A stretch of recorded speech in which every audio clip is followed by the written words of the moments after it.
Hi, I'm Brian Whitmore, Senior Fellow and Director of the Russia Program here at CEPA, and with me is retired U.S. Lieutenant General Frederick Benjamin Hodges, who was the Commander of U.S. Army Europe and currently the Pershing Chair here at CEPA. So, there's a lot of loose talk out there right now about how the Allies and NATO aren't paying their fair share, that the U.S. is shouldering too much of the burden, that the Allies are ripping us off. But the fact of the matter is, there's a lot of things out there that you just can't put a price tag on, that we're getting as a result of the alliance. Yeah, burden sharing is a lot more than just defense spending. It's about capabilities, it's about access. The access that Germany gives us as an ally, I think, is just as important in terms of burden sharing as how many tanks they have or how many jets they have. Right. Should Germany be doing more to improve the readiness of their armed forces? Yeah, of course. But I think that the discussion about burden sharing and it's time for a more sophisticated approach.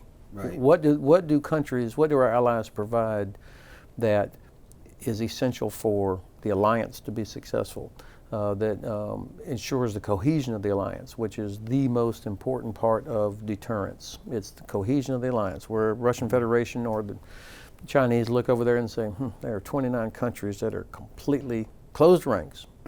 And so I think acknowledging what Germany provides, what Italy provides in terms of access, bases we have there, what Greece provides, Spain, all of these countries have U.S. Navy bases, U.S. air bases, or radar installations, Turkey and Incirlik and other places.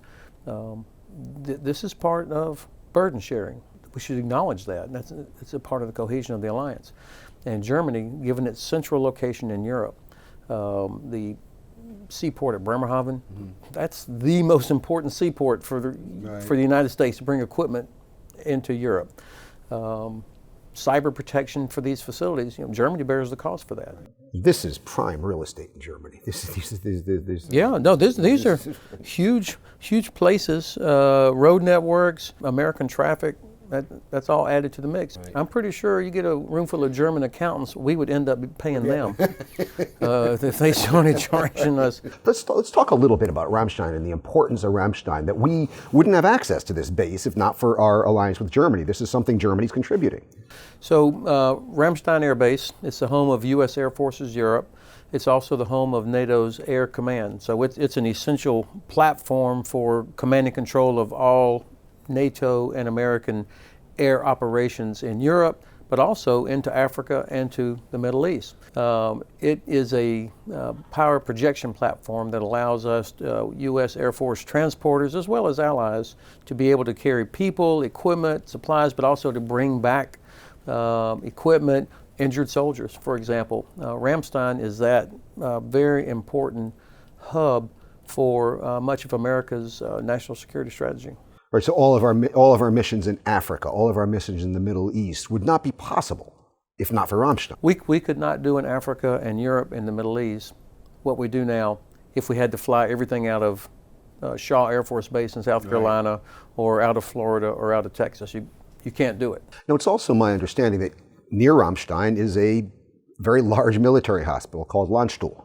And without this military hospital, a lot of Americans who are alive today wouldn't be alive. This saved American lives. You're exactly right. Think of Landstuhl the same way. Again, imagine the hundreds of soldiers that have been terribly wounded in Afghanistan and in Iraq, depending on their status and the ability to stabilize them on the ground in Iraq or Afghanistan or wherever they were wounded.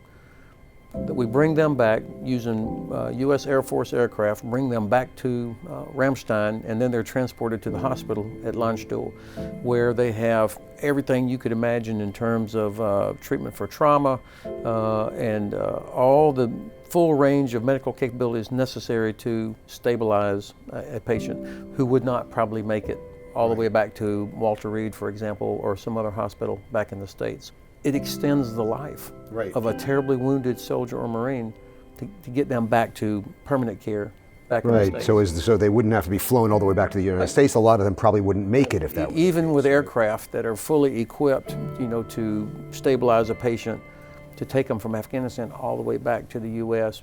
we would have lost an awful lot of young men and women if we did not have Landstuhl. And of course, Landstuhl also helps save the lives of our allies. This is certainly something you just can't put a price tag on. This is something that kind of gets lost in this debate about 2% and burden sharing. We did a little research here in CEPA about Landstuhl. It's the largest U.S. military hospital overseas, and as of 2007, this is an unbelievable statistic, 9 out of 10 soldiers wounded in the field survived at Landstuhl. Where in Vietnam, the number was 7 out of 10, which is incredible. It's staffed by 110 physicians, 250 nurses, 40 medical service corps, treats 500,000 patients annually. And this is a huge operation. Yeah, I've certainly have been to Landstuhl myself, both as a patient, not wounded, but as a patient, and to visit soldiers on their way back from the theater. 95,000 wounded U.S. soldiers in Iraq and Afghanistan were treated at Ramstein. Now, I know before being the commander of U.S. Army Europe, you served in both Iraq and Afghanistan. You must know some of these people who had their lives saved. Well, sure. I mean, when you see a young man or woman that's just been pulled out of a armored vehicle that was struck by an IED, or somebody that stepped on something and then was terribly wounded, you look at him and you think, there's no way that guy's going to survive. Of course, I remember a lieutenant who was the son of a classmate, and he was wounded by an IED in Afghanistan. And of course, as soon as I heard about it, I go running down the street from our headquarters to where the hospital is. I'm like, oh my God. Not only was I worried about this young man, I was really worried about the reaction of his mother and father. Like, what happened? And so I go to see him, and of course his face has been peppered with shrapnel, but fortunately the device he had stepped on had not fully detonated. So the injury was not the devastating thing that I was worried it would be. So I had him get up out of bed, stand up, so we could take a picture, so he could send to his mom that he's got both feet, both legs, you know, the whole thing. But that's only because of American military health care.